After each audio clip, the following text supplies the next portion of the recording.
सुनेत्रा पवारांनी पुन्हा एकदा हर्षवर्धन सपकाळांना फोन केलाय। बारामतीची निवडणूक पोटनिवडणूक बिनविरोध व्हावी अशी विनंती करण्यासाठी हा फोन केलाय। खरं तर पवारांनी यापूर्वी सुद्धा सपकाळांना फोन केला होता। पोटनिवडणुकीसाठी उद्या अर्ज मागे घ्यायचा शेवटचा दिवस असल्यानं त्यांनी आज पुन्हा फोन केलाय। काँग्रेस आता इथं नेमकी भूमिका काय घेत आहे याकडे सगळ्यांचं लक्ष लागलंय। आपल्यासोबत श्रीकृष्ण आवटी जोडले गेलेत।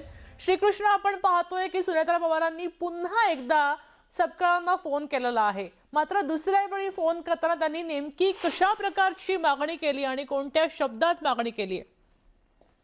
मुलगा बारामती पोटनिवडणुकीच्या पार्श्वभूमीवर सध्या राजकीय घडामोडींना जे आहे ते वेग आलेला आहे। अगदी उद्या अर्ज माघार घेण्याचा शेवटचा दिवस आहे आणि त्यातच उपमुख्यमंत्री सुनेत्रा पवार यांनी पुन्हा एकदा काँग्रेस प्रदेशाध्यक्ष हर्षवर्धन सपकाळ यांच्याशी फोनवरती संपर्क साधला आणि निवडणूक बिनविरोध व्हावी किंवा झाली पाहिजे असं देखील जायचं त्यांच्याशी त्यांनी म्हणणं मांडलेलं आणि विशेष म्हणजे याआधी सुनेत्रा पवार यांनी याच मुद्द्यावरून चर्चा केली होती। त्यामुळे आता संवादामागे नेमकं राजकीय गणित काय आणि याबाबत चर्चांना आता उधाण आलेलं आहे आणि अगदी उद्या अर्ज भरण्याचा जसा शेवटचा दिवस आहे त्यामुळे अधिक हालचालींना वेग आलेला आहे आणि काँग्रेसकडून आकाश मोरे जे आहे ते अधिकृत उमेदवार देण्यात आलेले आहे। अगदी पाहायला गेलं तर पार्थ पवार असेल, त्याचबरोबर काँग्रेसचे ट्विटरवर आणि जे पार्थ पवार यांनी वक्तव्य केल्यानंतर पुन्हा एकदा जे आहे ते वादंग किंवा एक वातावरण जे आहे ते चिघळलेलं पाहायला मिळालं आणि आता सर्वांचंच लक्ष लागलेलं आहे की नक्की काँग्रेसची भूमिका काय असणार आहे किंवा काँग्रेसच्या या प्रस्तावाला सकारात्मक प्रतिसाद देणार का की निवडणूक लढण्याचा निर्णय घेणं हे उद्या स्पष्ट होईल आणि